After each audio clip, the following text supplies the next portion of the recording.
Hey there, nation. Welcome to the show where we help you to play miniatures wargaming on a budget. It is I, Commander Cheapskate, and it's time for another edition of Tales from the Underhive. This is our series of Necromunda battle reports. This is battle report number 17. This is also the third battle report in our little mini campaign, It Came From The Sump. And so for those of you who are just tuning in and are new viewers to this program, basically the idea is that in our Necromunda campaign, we rolled up a small little mini campaign called It Came From The Sump.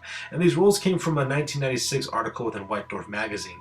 The idea was that this creature comes from the bottom of the Underhive into the various territories of the gangs, and what happens is that each gang has to fight against this thing and either kill it or drive it out of their territory. If they fail to do so, this monster will eat their gang members alive and kill them permanently, or even worse, take it by one of their territories by conquering it.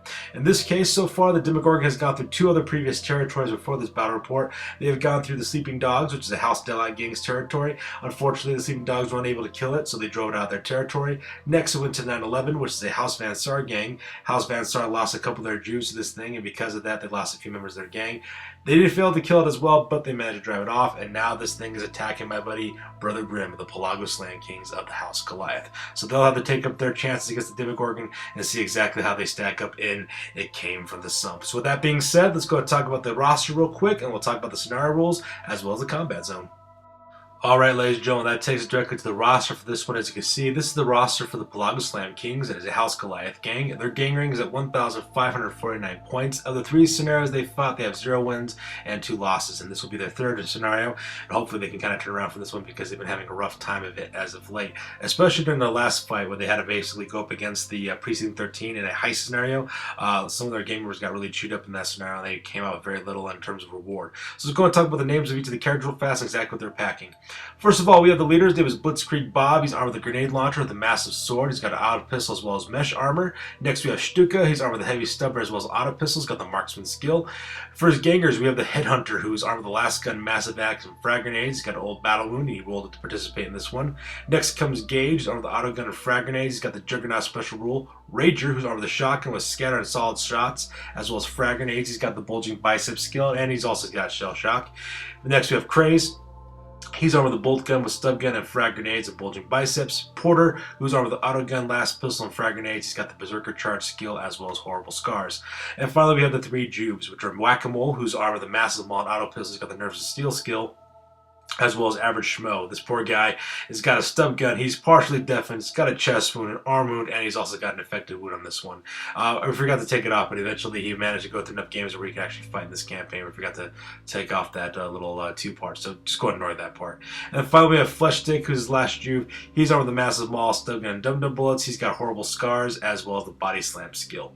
So like I said before, this gang is doing very poorly for the second half of the campaign. In the first half of the campaign, they basically had to decommission this gang because the leader got killed, and so now they're back again for a second round, and let's see how they do against the Demogorgon from It Came From The Sump. So that being said, we go directly to the combat zone. We'll talk about the scenario rules for this one.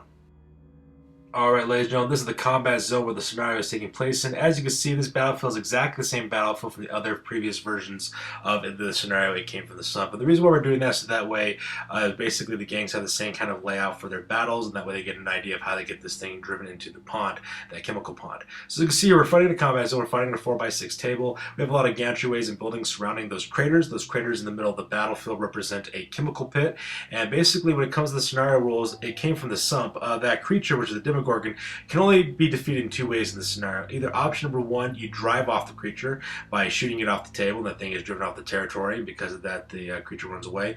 Or option number 2, you kill it by submerging to that chemical pit. We're going to talk about exactly how you go about doing that for this scenario. What happens in this game is that every successful hit that's made against the creature, which is the Demogorgon, drives it back 1 inch. And if you hit it with a flamer weapon of some sort, it goes back 1d6 inches what happens. So the idea is you either got to line up this creature near the chemical pit where you can drive into the chemical pit, it gets dissolved by the toxins inside and dies that way, or you push it off a table edge, in which case it's driven off. The gang doesn't get any bounties for killing the monster, however, they do get to drive the creature off their territory, not have to worry about attacking them again, and also the bounty for this monster also increases as well. Currently, the Demogorgon's bounty is at 260 credits because it managed to kill 2 members of the 9/11 crew, so because of that, his bounty increased as such. Once again, I'll be controlling the creature, the Demogorgon in this scenario, and how it basically works is that at the beginning of each of his turns, I have to roll a d6. On a roll of 1 to 3, I get to control the creature as normal. However, on a roll of 4 up, the creature goes into a feeding frenzy and automatically heads closest towards the closest target from the gang members as well. Also must direct all of his attacks against that individual as well.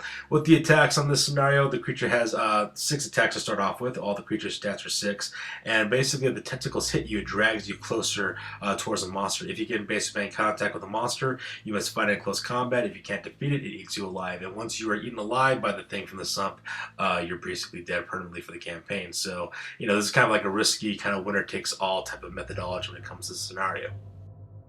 However, like I said, the creature's stats are all 6s at this point, so every single time it gets a successful wound launched against it, its stats decrease by 1, and so on and so forth, all the way down to it gets to 1 stats for all of its stats, and makes it easier to deal with. However, no matter how many wounds you dish against this creature, if you don't push into the chemical pit, it's still alive, and it will just keep on coming until eventually it gets killed. So with that being said, that's the scenario rules for this battle report. Let's go and talk about deployment areas, and we'll go directly to the top of turn number 1 for a Came From The Sump.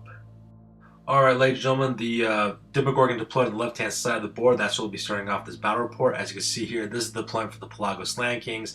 As you can see, Brother Grimm basically just went with this very, not really imaginative deployment, which is actually a very House Goliath thing to do. So you can see they're starting from the top, working all the way down. We have this entire gang in the back there, and leading the front about a full 4 inches the rest of his gang is Average Schmo. Average Schmo is the weak link in this gang. That guy has all the injuries that's associated with him. He's like a strength 2, toughness 2. This poor guy's got nothing going for him. And so Brother Grimm just told me exactly what his plan was. His plan was to have this guy Average Schmo take point. They're going to push Average Schmo as quickly as they possibly can towards the Demogorgon, so that way the Demogorgon eats this guy alive. At the same time, they're hoping to use the creature as bait in order to drive it back, and to either drive it back or to kill into the chemical pit. But either way, they're looking for. So you can see there's no real fancy tactics. They're just on a firing line ready to shoot this monster, and they're using the weakest link within their gang as bait, which is absolutely ridiculous and kind of sad at the same time. But heck, these guys are Goliaths. They got no pity. And my buddy Brother Grimm, he's got an interesting way of playing. So with that being said, I go directly to the top of turn number 1 for the Demogorgon. Alright, so we go directly to the top of turn number 1 for the Demogorgon. Not much really happens. I roll on the creature's Feeding Frenzy special rule. I rolled a 5, so because of that, this creature heads 6 inches directly towards the nearest character he can get his hands on, which in this case is Average Schmo. So because of that, my monster's heading directly towards that guy. Since everything else is pretty much out of range, that pretty much makes up the entire turn. So pretty boring start to this campaign, but this particular battle report. But it's a monster. What else is it going to do? And that takes us directly to the top of turn number 1 for the Pelago-Slam Kings. As you can see in this photo, the entire gang just runs forward as quick as they can. Average Schmo, of course, is taking point. He's a full 4 inches ahead of this entire line of gang members right behind him. And as you can see, they're lined up directly in a firing line as the rest of the Pelago-Slam Kings. So these guys are bringing their full firepower to bear, putting up their poor Average Schmo character who's so weak to begin with. They're using him as bait to drop this thing out, which is absolutely hilarious. But at the same time, like I said, it's kind of sad. You got to feel bad for Average Schmo, right? He didn't ask to be weakened by all the wounds that he received. But anyways, as you can see in this photo, this guy's being used as bait, and the rest of the gang is moving forward. Just to give you an idea of how cruel this actually looks, you can see it from the point of view of the Demogorgon. You can see Average Schmo make his way towards the chemical pit all by himself, and the rest of the gang is right behind him. It's just absolutely cruel, but at the same time, it's hilarious. So, anyways, with that being said, since the gang all ran, they can't shoot, and since no one's engaged in close combat, no need for recovery, we go right to the top of turn number 2.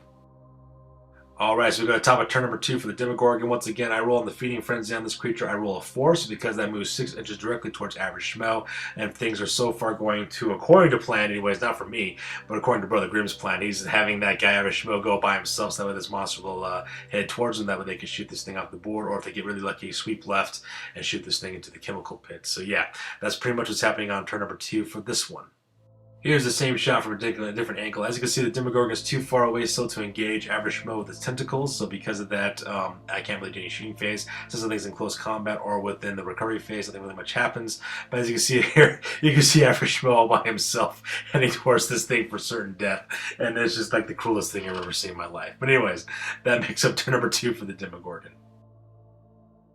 And with that being said, we go to the bottom number 2 for the Pelago-Slam Kings. As you can see in this photo, they actually don't run this time. All they do is they manage to... actually, they did run, I'm sorry. They moved up average Schmo 8 inches, so that way he's near the edge of the chemical pit. He's also closer to the Demogorgon, so that way the Demogorgon can grab this guy here in a little bit. At the same time, he runs up the rest of the Pelago-Slam Kings as well, and they're now in a line formation, kind of like in this kind of semi-horseshoe shape underneath that gantry on the right-hand side of that chemical pit. So I think what the idea is, they're hoping that the Demogorgon will move forward towards the chemical pit, towards the average Schmo, and that way they can swoop to the left and shoot this thing directly into the pit, which is actually kind of interesting because I've seen some other gangs like do some interesting kind of like pincer moves, you know, maneuvering around the board to try to get this thing surrounded. But the Pelago-Slam Kings, man, they're just coming straight at it, which is actually kind of cool at the same time. So yeah, that pretty much makes up the movement phase for turn number 2 for the Demogorgon, and sorry, not for the Demogorgon, sorry, for House and for the Pelago-Slam Kings. Alright, that takes directly to the top of turn number 3 for the Demogorgon. As you see in this photo, I roll on the Feeding Frenzy chart again. I roll a 6 because this creature moves its full 6 inches directly towards average Schmo. So now this guy's like only an inch away, which also makes it within perfect striking distance for the tentacle attacks this creature has. So the movement phase over, we go directly to the shooting phase. As you can see in this photo, the Demogorgon has no problem whatsoever launching all 6 of his attacks against average Schmo and also dragging him forward the full 6 inches towards the Demogorgon. And with a sickening slurp, the Demogorgon eats average Schmo alive. And so now that Shoof is dead. But at the same time, though, I can also see why my buddy Brother Grimm wanted to get rid of average Schmo. I mean, the guy only has a weapon skill of 2, bliss skill 3, strength of 2, toughness of 2, initiative of 2. The guy's just all kinds of jacked up, and then they just finally kill that guy. So that's pretty horrible. And now let us take some time to mourn the loss of Brother Schmo. Average Schmo is now dead. He's been eaten alive, and now he's being digested in the gastric juices of the Demogorgon. So yeah, that pretty much makes it turn number 3 for the Demogorgon. With that being said, we go directly to the top of turn number 3 for the Pelago-Slam Kings. As you see in this photo, the Pelago-Slam Kings just open up with everything they have in terms of their firepower as well. And it actually, as you can see here, they actually inflicted several wounds on this creature at the same time. Almost every single member of the gang lands either 1 or 2 wounds on the monster as well. So even though their shooting is all that great, they actually just do some really mean damage to this thing. So it drops it down to 6 wounds, so now the creature can only move up 1 inch at a time. At the same time, with the number of wounds and hits that they land on this thing, it pushes back a full 11 inches, which is absolutely ridiculous. Which is also kind of good for the Pelago-Slam Kings because they also get 5 experience points for every wounds they inflict on this monster, so it's just doing all kinds of good at this part.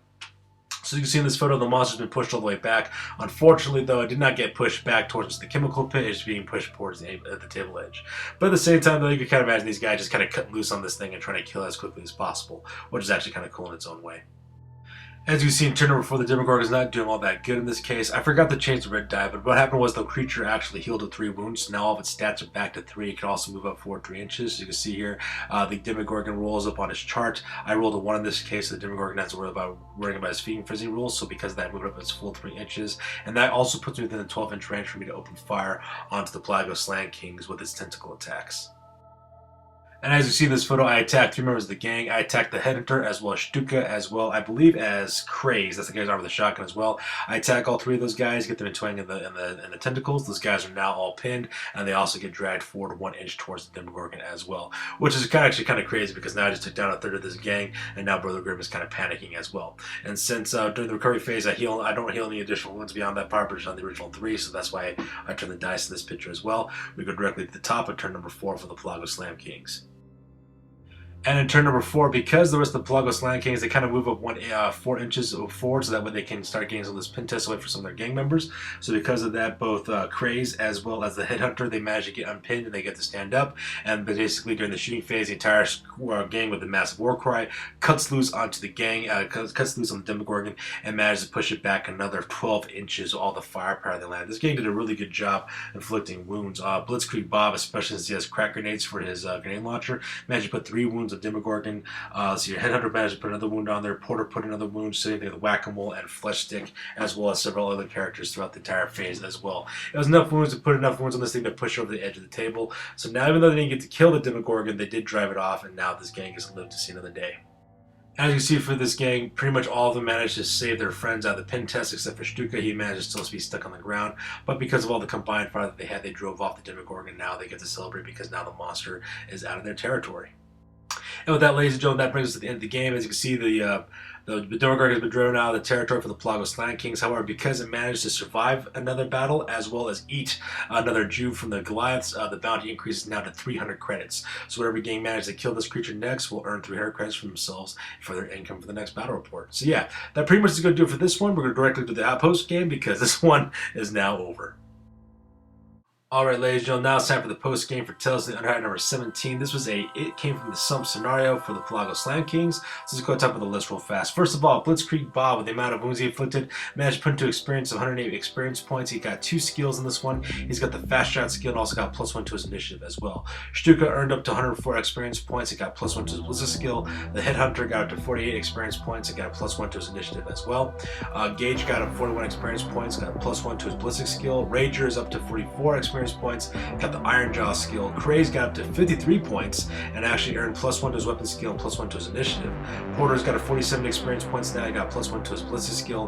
Whack-A-Mole actually gained up a whopping 31 experience points now, so he's a brand new ganger for the gang, and has also learned the Iron Jaw skill, the Feint Combat skill as well. Got +1 to his attacks as well. So Whack-A-Mole is now a close combat beast in this campaign. And finally, of course, Flesh Dick, he's up to 29 experience points. He's also been promoted to ganger as well, and he's also got +1 to his Blizzard skill as well as +1 to his initiative as well. Now, unfortunately for Average Schmo, because he made contact with the Demogorgon, he's been eaten alive, so now he is dead, so that's pretty sad as well. So because of that, this gang is now short an additional Juve. The gang, the Pelago-Slam Kings, with the territories for 133 credits, we see 55 credits in profit. In that case, they hired a new Jew for 25 credits and purchased a stub gun with Dum-Dum bullets for him. And so because of that, now we have a new Jew. His name is Trip the Shrimp. He's armed with the stub gun and Dum-Dum bullets now, and he's at costing them 40 credits. He's got 0 experience points because he's brand new to the gang. Also, with the remainder of money, they also bought Hotshot Power Pack for the Headhunter, so now he's got a Strength 4 laser rifle for his gang from now on as well. With all the new experience point gains as well as the money being spent, their new gang arena now is at 1,710 points, and their record is now at 1 win as well as 2 losses. And now the thing from the Sump's new bounty is at 300 credits. Whoever takes on the Demogorgon next, if they manage to kill the creature, they'll manage to earn themselves a whopping 300 credits as a process of doing that. So yeah, that's pretty much going to wrap it up for this one, ladies and gentlemen. This is a pretty short battle report because my buddy Brother Grim just spent no nonsense tactical approach to the creature and just went up a line and shot to pieces. He wanted to get rid of one of his Jews, and now the monster is still out there lurking somewhere in the area. As usual, ladies and gentlemen, please feel free to like, comment, and subscribe. Your guys' input is always invaluable. Hope you guys are enjoying this new series on It Came From The Sump. Feel free to check out our Instagram page as well as our Google Plus page for all the latest and greatest information on our hobby, what we're up to, and the reason for hobby. That'll do it for this one, you guys. We'll see you guys on the flip side. You guys stay classy.